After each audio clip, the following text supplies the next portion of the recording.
Linda Locasio, how are you? Awesome, Tom. How are you doing? I'm doing great. Welcome to the program. Thanks for being here. Thanks for asking me. It's exciting, really. Good, Linda. So I asked you to be on the show. You're in New Orleans. You're a real estate investor for 1 or 2 years, I think, and you deal with a lot of rentals, and that's what I want to talk about today. So, kind of that's a short introduction, but give us a deeper introduction. Who is Linda Locasio?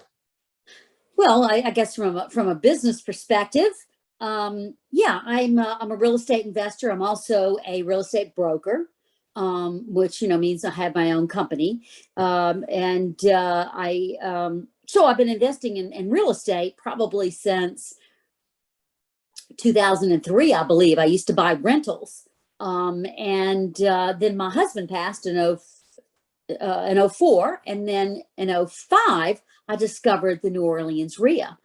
And man, did that open up a world to me. It was just amazing. I mean, I was just amazed at what all you can learn, from these RIA groups, because prior to that, I'd be a typical real estate investor. You put 20% down and you have your little rental properties, and you don't even necessarily know anything about numbers. But anyway, so since then I was the first female president of the New Orleans RIA, and served for 2 or 3 years, I believe, and I'm still on the board to this day. And in the capacity of I do the programming, schedule the speakers and such. Gotcha. So Yeah. what changed then? You said you used to put 20% down on the property, but once you got some more education and ideas, how did you start buying properties then? Well, I mean, I went through the gamut. Of course, every speaker that came through had a different idea of how Yeah. you can invest in real estate, which just exploded my mind. Just exploded my mind. I had no idea. So, I started out then as maybe a typical investor beyond that, as far as flipping properties, which I love doing. I love flipping properties, just taking something that's a piece of junk and making it just beautiful, and selling it to a family who loves it and loves living in it. That is extremely satisfying. It really is. But it's also very capital intensive, and it can be risky. Especially if you're in a market like '07 and '08, when a lot of us got caught. And I still had my rentals during all that time as well. And handling those rentals as a single female without my husband, it's not that it was difficult, but it's like they're a bunch of kids, and they call you for every little thing. And I don't want to be somebody's maintenance person. They call me every time their toilet stopped up or their air conditioner doesn't work. I hated that. I hated that. How did you solve it? What's that? How did you solve that problem? Well, how I solved it was learning how to buy real estate. Learning how I wound up selling all of those rentals because they were all duplexes, and I bought single family homes. I bought them subject to the existing mortgage, and I did all lease options. That's all I do now, are lease options. Yeah. It's just, so much better than a typical rental. So for people that may not be familiar with the ins and the outs of lease options, give us an overview. Okay. And why it's so much better. Oh, well, number one, let me preface it by saying that if you do a lease option on the house, you have to be prepared to sell it if the lease option buyer exercises their option to buy. Okay. So it's not like a rental, in that, you don't have all the control over when necessarily you're going to sell it. But that being said, most lease option deals don't work out. I think the percentages are in the high 80%, as to that most lease option buyers do not exercise their option to buy. And so therefore they either move on or they stay on if you allow them to. And there's some advantages to that. But go ahead. The lease option buyer, so people understand, is instead of a tenant, which is just renting your property, you're putting in a tenant who also has the right to exercise an option to buy your property. So they're a tenant. Right. And so theoretically, the intention is that your tenant will buy the property from you. Right. And you're just saying it just doesn't always happen, but at least they have the mentality that they plan on doing it. And what's so great about that is that that mentality that they have, they put down a substantial down payment, which is an option fee. It's not a deposit. Yep. So we'll get into that, but that's an option fee, which is non-refundable. But they have that mentality that they're buying the house. And again, most of them don't. But because they don't have the tenant mentality is, well, it's not my place. I don't really care. I don't have to clean the bathtub ever. I don't know if you've ever seen black bathtubs, but they exist in tenant properties. But anyway, the idea is they're buying the place, so they're going to keep it up, and they do. They keep it in good condition. Additionally, they take care of all maintenance, repairs, all that kind of stuff because they're buying the property. So it's that mentality that I love, that they don't call me every time something goes wrong. That's amazing. But there are also other things that are great about the lease option, which again, the option fee, depending on the property and depending on what you get down, but minimally you can get down $5,000. So let's say a house you would normally I know rent's so much higher, but let's say you could rent it for $1,000, you'll get $1,000 deposit, which a deposit by itself is potentially refundable. Whereas this option fee of say $5,000 in this instance is not refundable. It's applicable to their purchase if they buy, but if they don't buy, they break their contract and they leave the $5,000 on the table, or whatever the amount is. So that's another thing that's just amazing about lease options. And when these people move on, they move on. Now I've got some lease option buyers that have stayed on for several years, and you can charge them another option fee the following year or not. You can do whatever you want to do. But look, for me, as long as they're taking care of all their maintenance and repairs and don't call me for anything, I'm happy. You're happy. So you're selling these to we'll call tenant buyers. Yes. Who might potentially buy the property. Are you buying them? Do you own these properties, or are you also doing the same with the owner? Are you a master tenant buyer that's then subletting? I am not. I buy these properties. Typically, I buy them subject to the existing mortgage. And, what that means for those who don't know is just that when a typical buyer buys a property, they get, say, title to the property and they get the mortgage, and it's two different things. Well, let's just say it this way. The bank does not own your property. The bank basically has a lien against your property. So you own it outright, at least here in Louisiana. Now, Tom, you can talk about the nation. I only know about Louisiana. Are you saying Louisiana is different than every other state, Linda? A little bit, just a little bit. But here you own your property outright. When you go to the active sale as a typical buyer, we don't get something that says it's a title. It says cash sale, because even though you've got a mortgage, you took out a $200,000 mortgage again to be able to buy the property. Still, the way things are here, you pay the mortgage. You're paying cash for all property here. It's a cash sale, so that's your title. But anyway, the point of that is only that you own your property outright. All the bank has is a lien against it. That's the way in most places. They just the legal terminology might be a little different, but it's you own the property, you have the title. The bank has a mortgage against a lien, which is a very powerful lien that basically isn't going to get wiped out unless it's paid off. Right. And so, And so what happens so you can take your property then and sell it without paying off that mortgage. And that's what I do. I mean, and you have to know how to do it. Yep. And so there is a technique. It's not something that everybody can just run out and do unless they know what they're doing. But anyway, I take title to the property and I use their mortgage. I just pay their mortgage each month. It's like an assumable mortgage of sorts. It's not exactly an assumable, but it's the same concept. I assume not technically assumable, but you're buying the property and the deed comes into your name, so you own it. But you haven't paid off the lien, the mortgage. That's still sitting there. You effectively take their payment book and pay. Not that anyone's using payment books anymore, but you know what I mean. Electronic. You make sure the electronic payment book is done. And now, wait a minute. I know there's going to be some people who are listening going, oh, wait a minute. I know a little something about this. Isn't there a due on sale clause? Don't you have to pay off the mortgage when you sell the property? Well, there is a due on sale clause, and certainly in today's mortgages. And no, you don't. That just means that the bank has the right to call the loan due. And doesn't mean that they will or they have to at all. And there are techniques too you can use to mitigate or minimize that.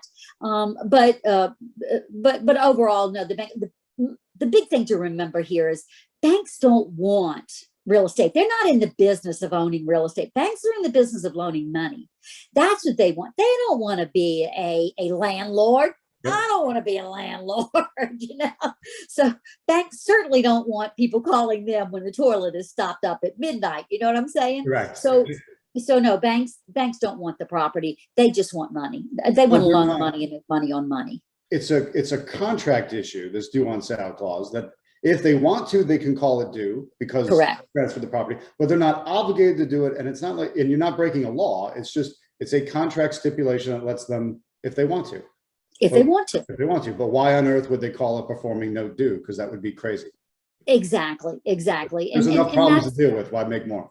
Right. That's exactly right. So, yeah, I mean, you're right on point there. I had something I was going to say, but it escaped me. But yeah, they are not going to call it. I don't want to say they're not going to call it due. Loans have been called due, but look, as long as you're paying, that's the thing that they're most interested in. But you always make sure you pay it. So you are taking over these properties, leaving the existing mortgage in place. What do you normally pay to get a property then? Are you paying the person to buy it? Are you buying out their equity? How does the buy side work for you? Okay, so it just depends. Typically, I don't pay anything. But look, if they've got a whole boatload of equity and they need, $5,000, $2,000, whatever dollars to move, and that's going to be the deal breaker for me, well, I'll pay it. But typically, I don't pay anything. It's because it's typically somebody who's in a situation where they need to, to move quickly. So, yeah, usually I don't pay, but sometimes it's not even. It's really funny. Not all the time is anybody in a bad situation. Sometimes they just want the convenience of somebody that can take their property, and they're able to move on with their life. But anyway, it just depends on how much equity they have and how much equity they want from me. But it's all about numbers. All of real estate investing is about numbers. It's just numbers, and you have to know your numbers. So, if they've got $100,000 worth of equity and they want, $10,000, well, heck, that's a lot better than even putting 20% down on any investment property. So, maybe I'll give them a few bucks. You don't have to give them any money, but each deal is different as to what you do. Okay. So you have the property, you've got it under control, you're leaving the old mortgage in place. Over time, that property is appreciating. So you're the one gaining that value. Correct. Right, during the eventual resale. And how do you set up a resale price with the buyer? Is that determined when they first move in, or is that determined when they decide to raise their hand and say, yeah, I want out, I want to sell, or I want to buy? Okay, well, let's start out. Typically, I'll do a 1-year lease option agreement. Okay. So they've got 1 year to, buy the house or not. That's when our contract ends. But it's again, this is contract, so it's up to you how you want to set it up. If you want to set up a price in the beginning and say, all right, I'll sell you the house for $200,000, or if you want it to be the appraised value. If you think that we're in a highly appreciating market, if you're in an area, say like Phoenix or someplace where in a year from now you could have another $30,000-$40,000 or more in appreciation. Well, you might want to put in there that whatever the appraised value is at the time.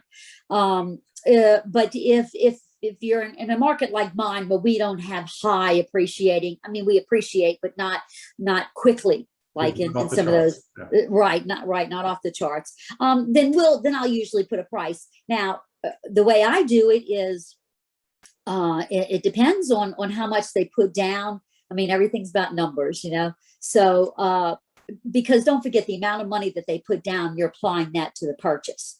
Yeah. And also know that these people don't care about the purchase price. They don't care about it. They don't care about the purchase price. What they care about is monthly payment. And that's what most people care about, is the monthly payment. So it doesn't matter for the most part. The only thing that matters is that when the sale comes around is when the appraiser man comes knocking at the door, he really determines what the sales price is going to do. So if you've overpriced it, say for your for your buyer, you can always come down or apply those funds, those extra funds, to their closing cost, or whatever you want to do. But so typically, though, I do predetermine a price, and again, it all depends on how much they put down, what I think the property is worth, what I think it'll be worth in a year from now, and those types of things is how I determine, what the price is going to be. So your profit centers, Linda, are, I'm counting 3 of them. Up front, you're getting a payment, $5,000 or more, whatever it happens to be, for the tenant to move in, the tenant buyer to move in, you're getting paid. Then there's, there must be a spread every month between what they're paying you for rent and what you owe on the mortgage that you've taken over subject to. Absolutely. So making the difference. Yes. And then there's a third payout at the end if the tenant buyer decides to actually buy, there's a difference between what you originally bought it for and what you're now selling it for. So you're making another spread. Are those the bingo? You got it. How you like that? 3 profit centers, and I didn't pay anything for the property. 3 profit centers. You didn't pay much for the property or anything. You're not doing any maintenance or toilets or clogged sinks or other nonsense, because the tenant is acting like they own it because they're anticipating owning it someday. And if they leave it in great condition. Cool. Many times better than it was, because they painted and they've done, because they anticipate staying. But they live in better condition than it was when I sold it to them on a lease option. And remember, all a lease option is it's just a rental with the option to buy. But it is because of that option to buy, all these other things, like they're responsible for maintenance and repairs and such, that makes it so sweet. Okay. That's a beautiful setup. And you find these, you basically describe the same type of motivated sellers, or the motivation behind sellers, that most real estate investors are looking for. So that's exactly right. But you have a little more flexibility in terms of, you don't need a ton of equity, do you? No, you don't need it. It depends. I typically, what I invest for is the spread, the monthly spread. Okay. So that's what I look for. It's not so much the purchase price. I just want to know what the note is and what I can, lease option it for, how much spread I can make each month. Now, of course, the more equity, the better. But we are in an appreciating market at the moment. That's always nice when, at the end, when you get a big payday. And most of these do have equity, but they don't have to. But if they didn't have equity when I bought it, they're going to have equity in the end. Absolutely. Yeah. So of those 3 profit centers, you really care about that middle one, the difference between what you owe and how much you make, which is the classic landlord one. Well, there you go. And the other ones are beautiful icing on the cake. Beautiful icing on the cake. Man, when you get that nice big paycheck when you sell it, that's very cool. Yeah. But that's not what I invest for, because, the market, just as markets go up, markets can come down. So if I'm investing for the equity and then I lose that equity because the market comes down, well, then I haven't done anything. So if I invest for that monthly spread, then I'm definitely going to make that money. And then of course there's an option fee I make up front as well.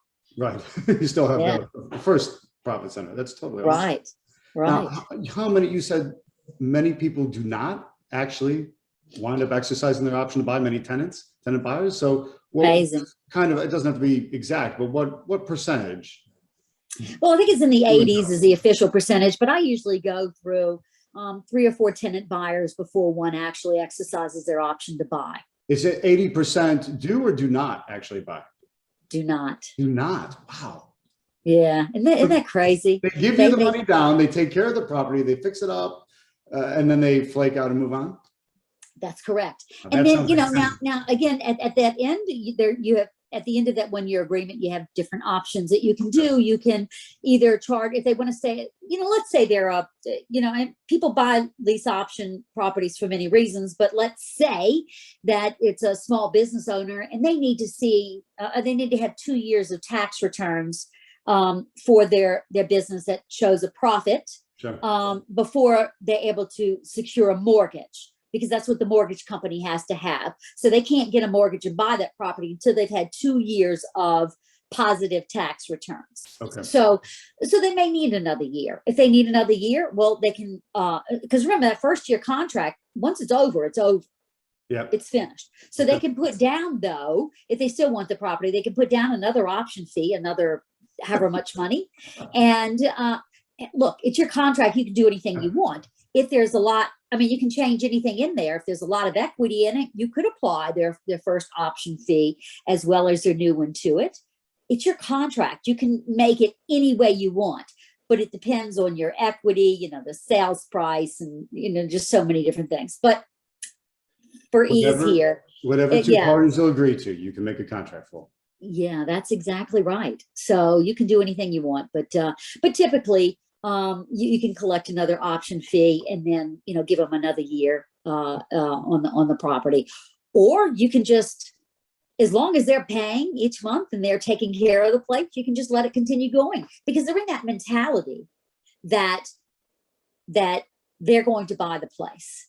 And they're still going to take care of it, and they're still not going to call me at midnight about the toilet, you know. So, it's a beautiful thing. Walk me through some typical numbers, just an average property. How much are you buying it for? You know, and then all the numbers, and then what do you wind up renting it out on a rent to own basis?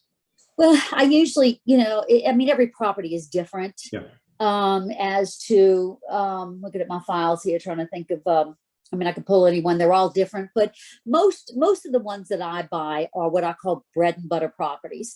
I don't want anything that's real high priced, and I don't do the slums, you know, and look, there's money in both of those. Yes. But for me, I do bread and butter properties. So I typically will buy something, say, between, 150 is a little low these days, but, you know, let's just say between 150 and 250, somewhere up in there is where I like to say, maybe even up to 300.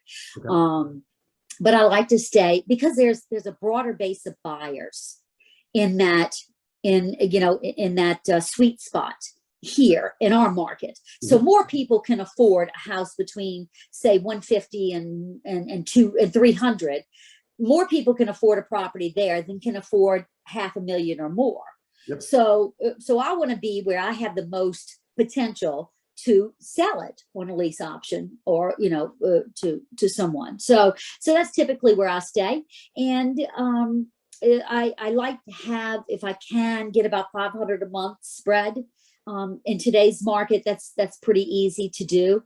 But I have taken, excuse me, you know, a $200 or $300 a month spread long ago. That doesn't work anymore. Yeah, I mean, the spreads are usually more than that now, but I have taken a $200 a month spread. If it doesn't cost me anything, and I'm making $200 a month, you know, okay, 200, it's 200, $2,400 at the end of the year, you know, that I didn't have before. So, but don't forget that when you buy it, even though I buy it for nothing, I'm still probably going to have to make that first month's payment before I'm able to get a lease option buyer in there. You know, depending on the time of the month that I buy it and what, you know, payments they've made and so forth. Sometimes my sellers will even make that month's payment, you know. I mean, it's they're all different. They're all different. And but a lot of fun too. You know, it's fun to see what people will do, and it's amazing. But anyway, so you know, $200 a month is only $2,400 at the end of the year, the first year. And if I've got to make 1 month's payment, you know, I don't know, say that's $1,200 or whatever it is, that's half of my profit. I've got to wait half the year to get that back. Of course, once I put that lease option buyer in, I get that option fee and the first month's rent, which there is another profit center in there that we didn't talk about that I forgot to tell you about. Well, is that I usually get higher than market rent, rather. So say market rent's $1,200. I can usually charge $1,400, $1,350, $1,400, maybe even a little bit more than that for their monthly payment, because I give them what's called monthly rent credits. So anyway, I give them monthly rent credits. And what I tell them is, all right, so let's say market rent's $1,200, but I'm able to charge them $1,400. And I give them $200 a month, and I apply that to their purchase at the end of the year as well. So but what I tell them, that is for them taking care of all maintenance and repairs. Gotcha. That's a trade-off, you see. Okay. And so now I add that to the price of my house. So say the house is worth 200,000, they gave me 10,000 down, and I'm giving them 200 a month in monthly rent credits. That's 10,000 plus 20. 4,800. Let's just call it 5,000. So I'm Sure. raising the price of my house by $5,000. Is that right? No, 2,400. 2,400. Anyway. Right? 200 a month. 2,400. Okay. Yeah. So I'm raising the price of my house by the 10,000 and the 2,400. So I'm going to raise it by, I'm going to charge them an additional maybe $13,000 to $15,000.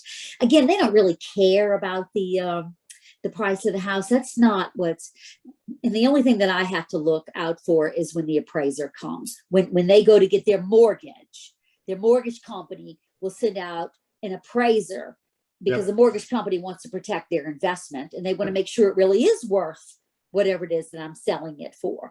Boy, today that's not an issue, but Right. you can sell for almost anything today. Right. But anyway, the appraiser comes out and then reports back to the bank how much the property is worth. Okay. And then at that point, you're able to sell it to them, and the rent credits, that the down payment plus the rent, the amount that you've credited every month, that effectively becomes the ultimate end buyer's down payment.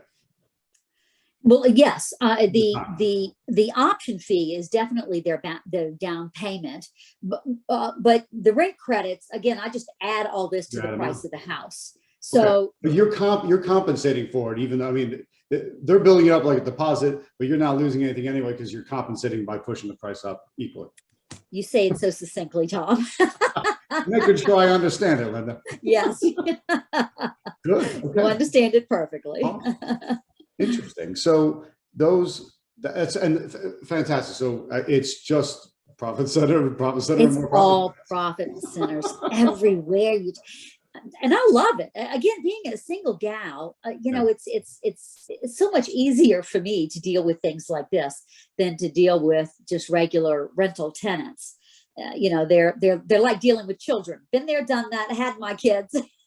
don't want to deal with anymore. So they're out of the house. Keep them out.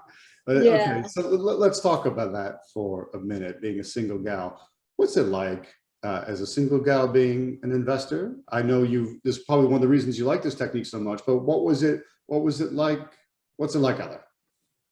Well, I mean, it's no different than any other investor. It's, I'm a pretty independent kind of girl, but it's no different. It's just trying to find the right strategy for me.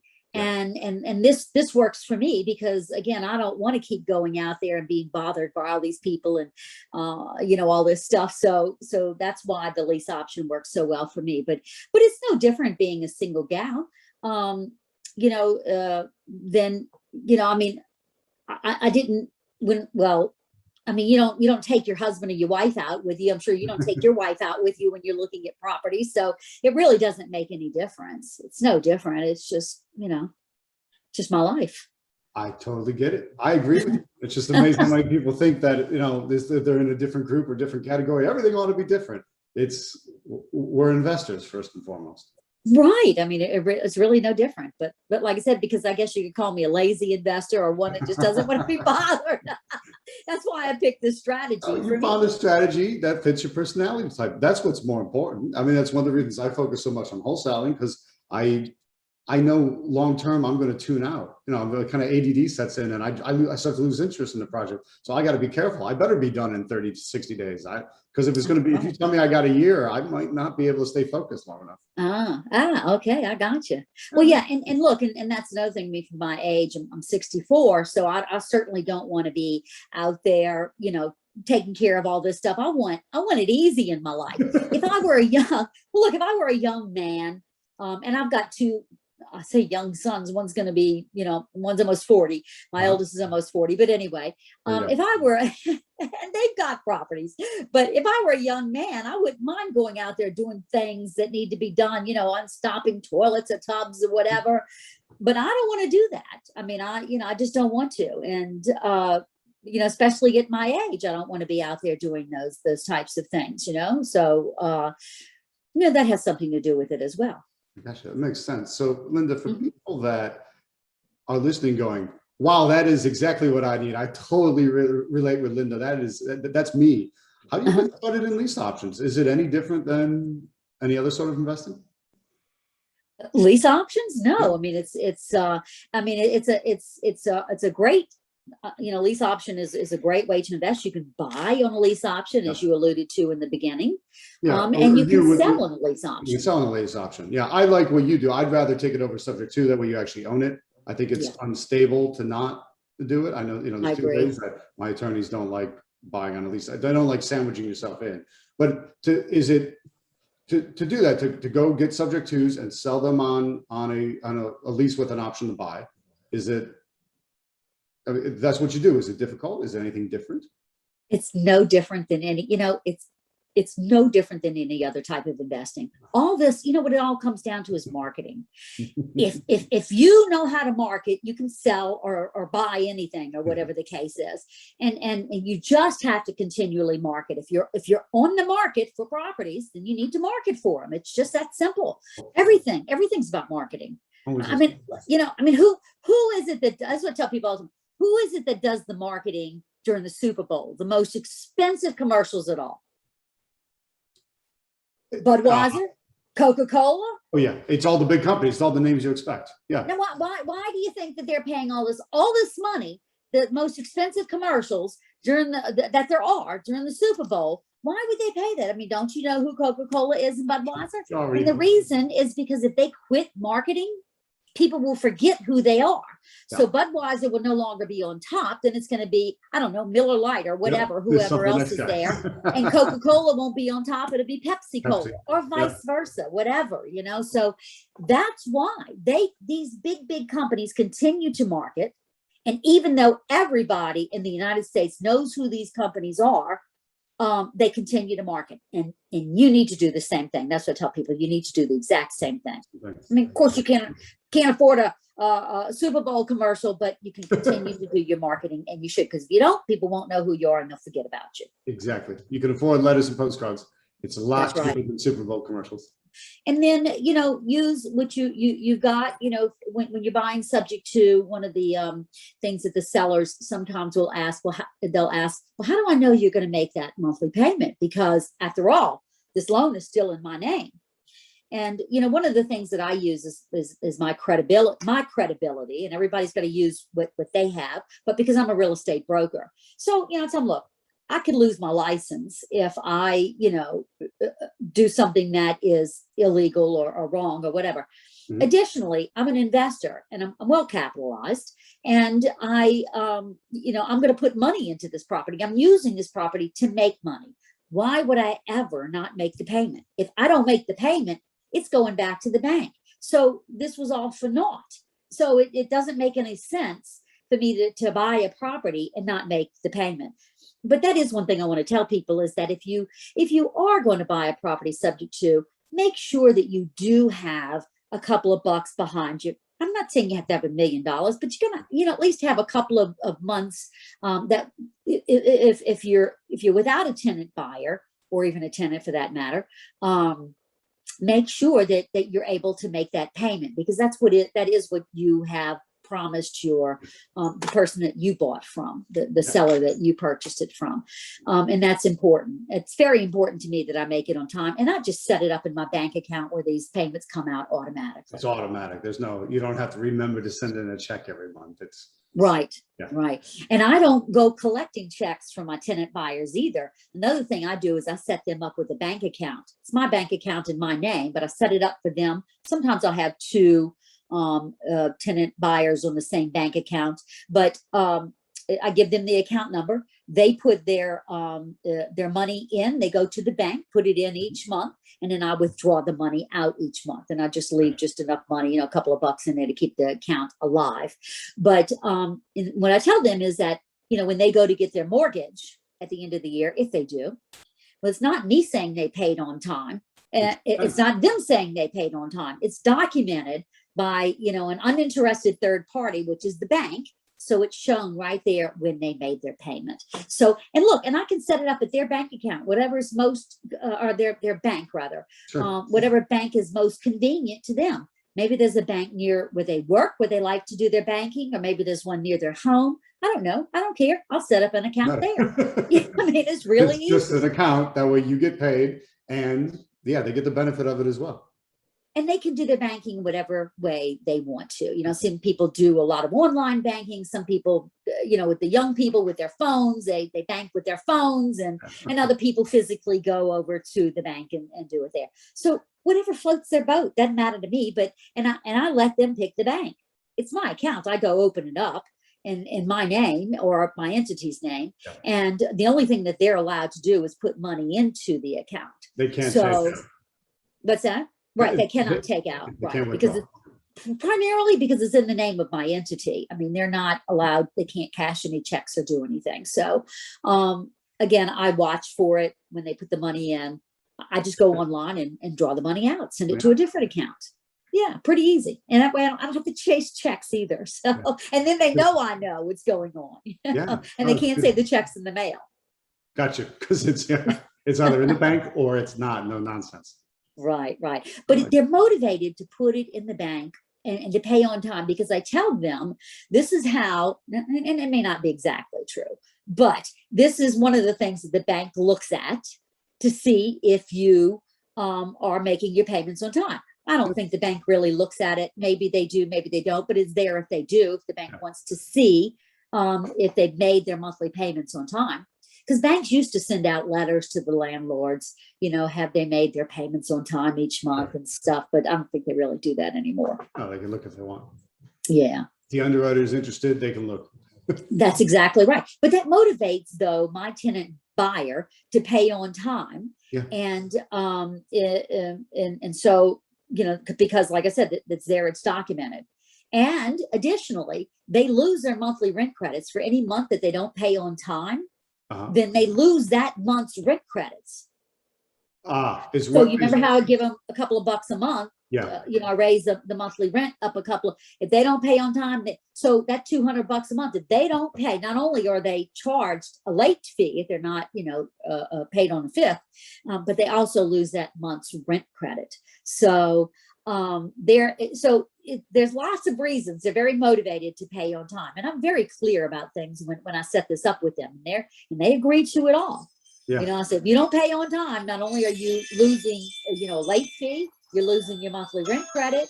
And the tenant buyers are very motivated to pay on time because I give them lots of incentives. I give them lots of carrots to pay on time. So that's, one of the little tricks of the trade, something, you would consider doing if you're going to do a lease option. Yeah. Give them lots of incentives to pay on time, because I don't like late payers, I'm totally with you on that. I don't like late payers. And now, just to clarify that, if they don't pay on time in a given month, do they only lose that month's rent credit, or do you wipe out all the previous ones? I wasn't clear. Again, it's your contract. You can do what you want. And I've done it both ways. But I want to keep them on the hook. Yeah. So that's why I don't wipe out the entire option fee or anything, which I've done before, but I've just found that's not the best practice for me anyway. I want to keep them with an incentive, because if they miss 1 month early on in the contract and it wipes everything out, all their gains and all the carrots are gone for the rest of the year. So I do it on a month-by-month basis. Yeah. So, but again, it's your contract. You can do it whatever way you want.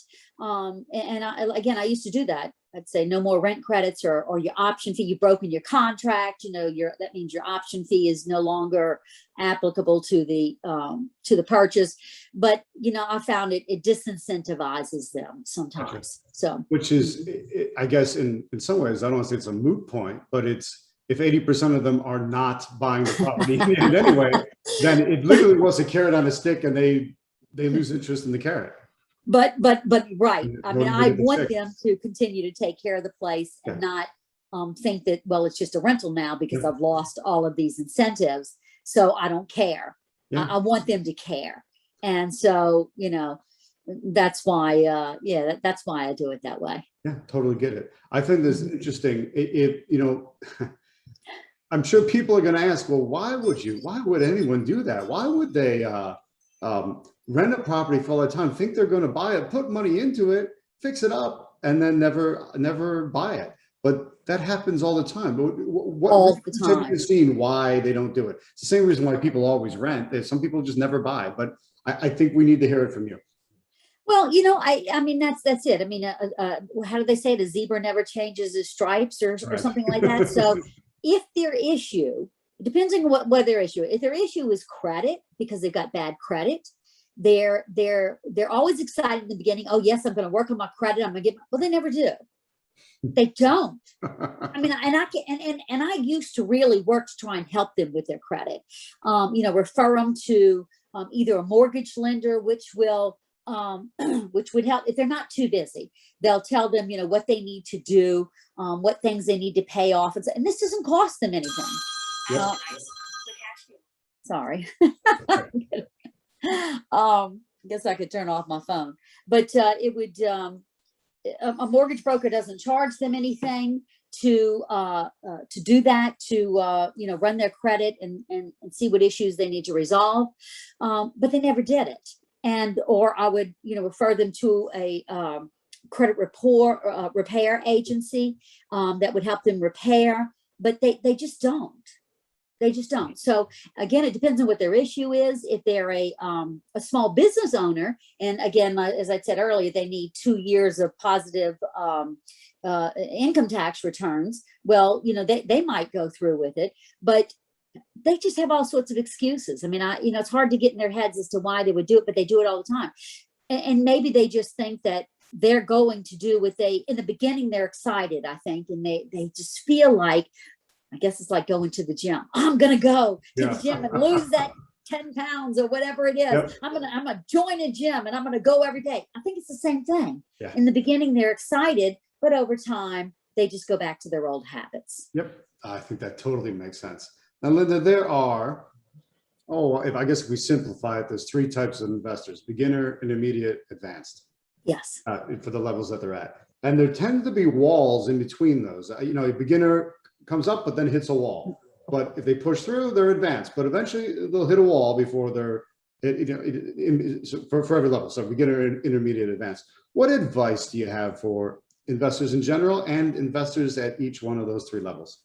Okay, I can give you some good advice. I think it's fear that holds people back from breaking that wall. So what I do coach a few people occasionally, and what I tell them is, go out and know that you're going to get 10 no's today or tomorrow or next, or however long it takes you. No, just go out there because you want to get your 10 no's. I mean, that's what you're going out there to get. Give me my no's. And I mean, it makes you fearless because you're going in, yes, I'm going to get my no's. I'm going to bring Linda back my 10 no's. And that's what you do. I mean, go find your no's. And then you got your 10. I'm like, okay, great, go get another 10. Because eventually you're going to get a yes. Yeah. But that's it. But if you're going in saying, oh, please, will you sell me your house? Why would somebody sell me their house for nothing? I don't understand it. No. That's the wrong mindset. Go get your nose. Get them out the way. And I'm a broken record. I'm a broken record saying that with my students to the point where, but I'm serious. Everyone thinks it's a little odd, but no, you've got to be perversely addicted to being told no, because the more no's, the closer you are to the yes. Absolutely. But I mean, if you're excited, if that's your mission to go out and get your nose, then that's, and then when somebody says, yeah, well, you got to be prepared because somebody will say yes. You're going to be shocked. But don't be too shocked. But anyway, I mean, we go over all sorts of things, that you can, say to people and all that. But it's just another tool in your toolbox, as they say. It's another strategy to learn, because a lot of times when you've got your marketing machine going and you're going out and you're talking to these people, and if it's not, say, if you're into flipping or if you're, whatever your strategy is that you're doing, if it doesn't match up with your strategy, you don't know what to do with it, and it just goes away. You wasted that lead. So if you can potentially wholesale it or rent it or lease option it or flip it or sell the note or do whatever. I mean, just there's so many different strategies that you can do with real estate. It's just those are all the different tools that you can use, and so you need to learn new tools. But the one thing that I tell people is that take a strategy and learn it. One strategy. When I first started doing this, my mind, as I said, was just blown. It was like, pow, pow. Tom Zeeb says wholesale. Pow. This, Robin Thompson says flip houses. Pow. This person, like so many. I mean, because it's amazing. It truly is amazing. All these things that you can. It's almost unlimited things you can do with real estate, investing strategies that you can use. So, but take one strategy and learn it. It's focus on one strategy. Don't get caught up in trying to do a million different strategies. Learn your strategy, put it in your toolbox. Now you know it, you understand it, you've done it once, twice, 3 or 4 times. So now it's in your toolbox. Now go for a different strategy and learn that one. Go for your no's. Go find your no's out there, get those out the way, because the yes is somewhere over there, but go get your no's. That's what I sent them out for, to look for your no's. I think that is, because you said that at the beginning, as soon as you started learning things, there was so much learning, it was different and it's exciting. It's like being in you're the classic kid in a candy store, there's all these, but if you try to eat them all, you'll get a stomach ache. Amen. So find something you like and focus on that. And I think that's actually good news for people. I tell people when they come to our Traction Real meetings, just look, you're going to learn, we're going to cross train, you're going to learn a lot of different things. Some things you're going to say, that's totally awesome. I could see myself doing that. Well, great, follow that and learn more. Other months you're going to go, that was interesting, but I could never see myself doing that. But you should be happy because now you know what road not to go down. Because that's true. There's things you like, there's things you don't, and find that. So you're basically saying, Linda, match it to your personality type and what you like. And I learned it and did it. I mean, just go out and do it. The first time I did it, I'm not going to lie, I was scared. Well, sure. And I mean, I was afraid. And the girl asked me for references, or she'd asked me if I've ever done it before. And I said, oh yeah, I'm with a bunch of investors that do it all the time. So it wasn't exactly a lie, but it was kind of, sort of, it wasn't exactly the whole truth. And I don't know, I don't remember if she asked for references or not, but she did ask that question, and I kind of fudged it, and she bit, and I went with it. So, but I was scared the first time. I was scared the first time it happened. And so, but now it's easy. Once you do it every time you do it one more time, it gets even easier. And it's like nothing now. I just throw it out there to people. It's very, very soft shoe. Look, if it doesn't work out for them, I say, look, I can take over. You can walk away today. I can take over your property. I can just take over the mortgage payment, and you can walk away. It's real easy if you'd like to. No, it's no big deal. And that's another thing in real estate investing. I know we're at the end here, but you have to be able to walk away. If somebody says no or whatever, you have to be, I don't want to say the least interested, but you can't be afraid if they say no. You just have to be able to walk away. Okay, there's another one right around the corner. Another no or another yes. I think people have a hard time with that. There's a desperation. I have to do a deal. I want to do a deal. I got to do my next deal, my first deal, my third deal, whatever. And then it shows, and that desperation chases away the seller. Yes. And that's why if they go in with no expectation, expecting a no, that not really expecting a no, but going to say, okay, well, they're probably all going to say no. So that's cool. It takes that pressure off of them. They're relaxed because they're just going to get a no. And that's no big deal. It's no big deal to get a no, right? It's just a no, you'll move on. Yeah. So it takes that fear out of the investing, and learn the different strategies so that you know what to do with them. And look, if you don't want to deal with a deal, but it's a deal, wholesale it. Sell it to somebody who does know or enjoy doing that.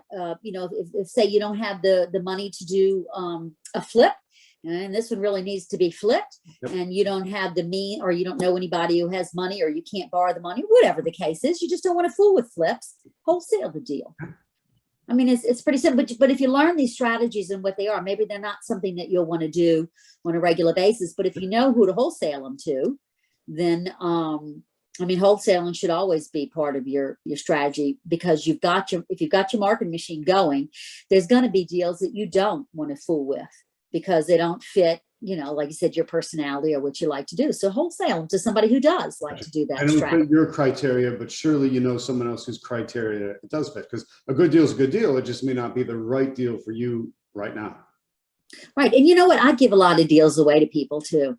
Yeah. Because I've got friends and, and you know what? They send me stuff too. So we do a lot of that too. And that's what's the great thing about these RIA meetings is you are socializing, if you will, with all these other real estate investors who, I mean, God, I love nothing more than to talk shop with all these people. It's just, that's my deal. I love Awesome. talking shop, Yeah, it's real estate awesome. shop. And you exchange ideas all the time. And like I said, if this, deal may be in their neck of the woods, it's closer to them. I don't try and do too many deals that are more than an hour away from me, because I don't, again, I'm a lazy real estate investor. I'm not, and guess what? There are deals in everybody's backyard. You don't have to go far to find them. And I hear that a lot too. Oh, well, there's probably deals over here, but way over there. I'm like, why would you go way over there? I mean, market right here. They got plenty of deals here. Well, expand that point, Linda, because I hear that all the time too. The deals are always somewhere else. The grass is always greener over there in that town, on that side of the fence, on that side of the state line. It's almost like they don't want to look. They don't want to get their nose in their local area because maybe it's easier to say, well, I'm just not where it is. So, but I agree. You agree. Just the deals are where you are, wherever you are. They are, because there are distress. You know what? All this is about people and their problems. At least for me, what my strategy is, we're just dealing with people with problems. And I look at myself as a problem solver. This person has a problem, whatever it may be. It doesn't have to be a financial problem.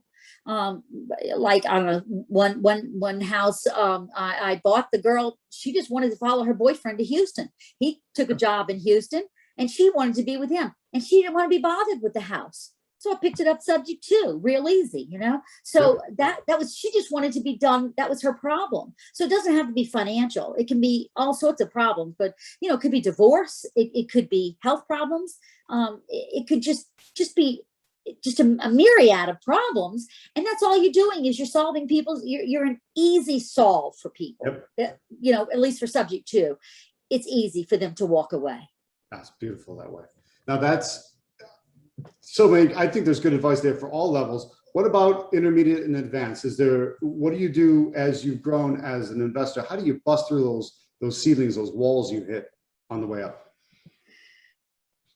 I don't know what exactly. I mean, I wouldn't think it would be necessarily so hard, except, one of the things that I think, at least for me, is at what point am I satisfied?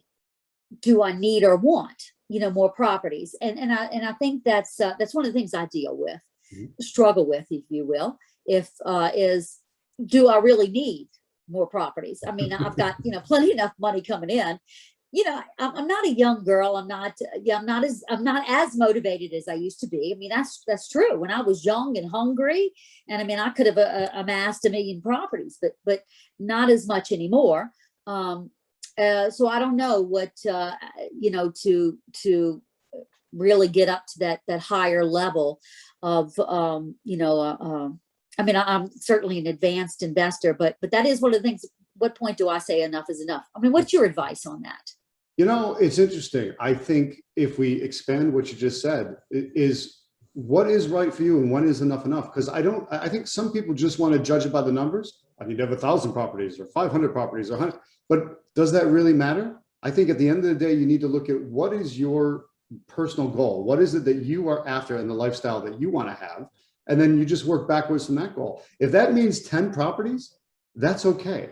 If that's 8 properties, that's okay. If it's 500 properties, well, I guess that's okay for you, but good luck. And then you're going to have a headache. That sounds like a job to me when people get to that level. So I agree. I think what's interesting as the advanced investor is sometimes also understanding it's okay. And it doesn't need to be a purely ego-driven drive to have more and more properties, because a lot of times, honestly, Linda, all I've seen is people have more and more headache because they're chasing that number rather than chasing the result that, the reason they're in it to begin with. And I think people lose the reason why sometimes in the rush to let their ego brag. Well, then there you go. I mean, that is it. I mean, I told you I'm a bit of a lazy investor. I don't want, I want an easy life. Yeah. There's nothing wrong with that. It's kind of, it's lazy, not lazy. I mean, you're saying lazy, but Yeah, and yet it you're just, willing to go and put up with the nose. It's just, you don't want to be a hyperactive investor. You don't want to have to go fix toilets. You don't need your phone ringing all the oh, time. no, I You don't want want, any of that. yeah, you want your life, I not, want, I value my freedom yep. more than being tied to all these properties all the time.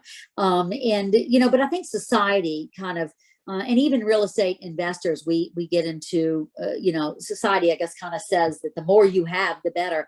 But the more you have, the more you have to be accountable for and take care of. And I'm like, I don't know that I want more. At some point, when all of my life needs are taken care of, and my, for the most part, my desires. Now, look, I don't have $1 million yacht, but I don't want $1 million yacht. That's one more thing I got to take care of. Sounds like a lot of work. It is. I And don't a want all payroll. of that.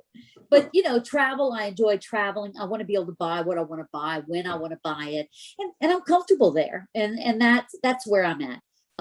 So yeah, I mean, and I do what I do when I want to do it. I don't feel like I have to constantly look for properties. When I want to, I do. That's Yeah. just where I'm at, I get it. I ask students at my implementation boot camp to identify with one or two things. They said, would you rather have 100 pennies or 4 quarters?